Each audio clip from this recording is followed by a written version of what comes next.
I think it's pretty safe to say that by far, one of the big exciting elements of Star Wars The Rise of Skywalker not only has to do with Emperor Palpatine / Darth Sidious and his return and how he's going to be portrayed by Ian McDiarmid once more in this story, but also the return of the Knights of Ren besides of the brief glimpse that we got of them in The Force Awakens. They will have a major role in this movie that is said to be very crucial to Kylo Ren's story in, of course, the first, second, and third acts of this film by director J.J. Abrams. This is Mike Zero. Make sure to subscribe if you are new to the channel for future Star Wars content.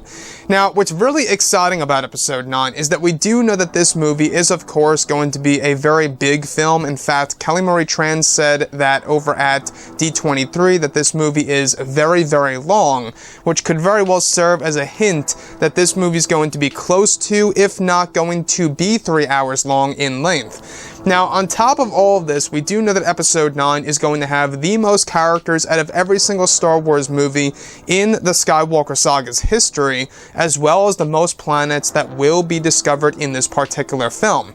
Now, on top of all of this, these past couple of weeks or so, we've been learning a whole lot more about this movie, and when it all comes down to one of the set leaks, this is where things begin to get very exciting for the Knights of Ren.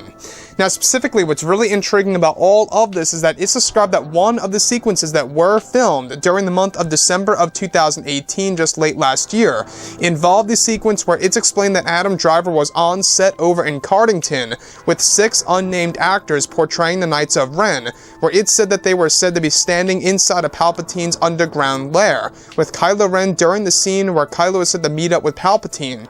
Now, it said that the costume designs of the Knights of Ren used during the scene for some of the reshoots in August and September for this particular scene were said to include costume designs of the Knights of Ren that were dubbed as Enzo Ren, Shiro Ren, Kato Ren, Haru Ren, Zara Ren, and Del Ren. It's explained that during the reshoots, some of the Knights' names were changed and or altered, and that apart from the alias names, the Knights of Ren are said to have true identities, just how Kylo Ren is really Ben Solo. Now, it's explained that the Knights of Ren are said to have tons of action in the film, mainly in the second and third acts of the film, where they will have a major introduction in the first act of the movie with Kylo Ren during their travels to the unknown regions. So, let's go over a couple of parts about this. Now, first things first, I love the names.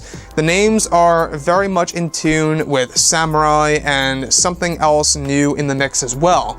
But the thing about the Knights of Ren, in case you guys did not know, Vanity Fair confirmed a couple of months ago, back in April, or should I say May of this year, where they were actually talking about the Knights of Ren and how they actually existed well before Kylo Ren ever turned to the dark side. So, before Kylo Ren was ever a thing, before he was ever Snoke's apprentice, the Knights of Ren already were in existence. So this really does raise the question, right? They are not Luke Skywalker's Jedi students that were taken away from Kylo Ren.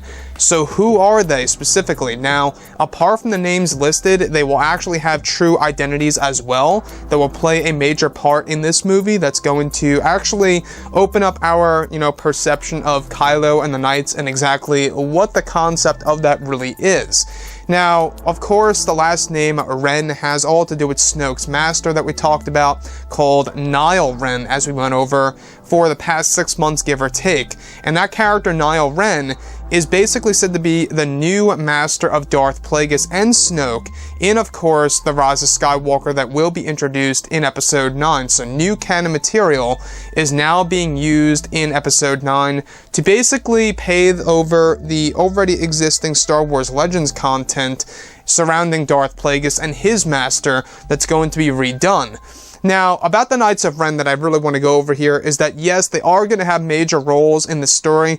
They won't have as much action in the first act as they will in the second and third acts of this movie, but nonetheless, the Knights of Ren are said to be very powerful warriors in this film that are actually going to go up against Rey and her friends, as well as, of course, the new Sith Empire and some of the other sequences in this movie. So what I like so much about the Knights of Ren is not only how mysterious they are, but the design of these characters. I think that what's so great about the design of them is that, yes, they do mimic the look of Kylo Ren with a different feel and or different design, if you will, but the fact that there is something more to them. In fact, you guys may or may not know about this, but Vanity Fair also confirmed this, that it was the Knights of Ren who introduced Kylo Ren to the dark side prior to Supreme Leader Snoke.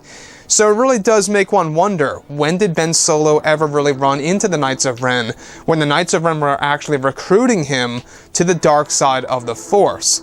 So Snoke, yes, made the final push, for Kylo Ren to go to the dark side, but it was the Knights of Ren who actually introduced him to the darkness. And that's what's so special about the Knights, is that they really are a central piece of the story, and of course the character of Kylo Ren and how he was actually created.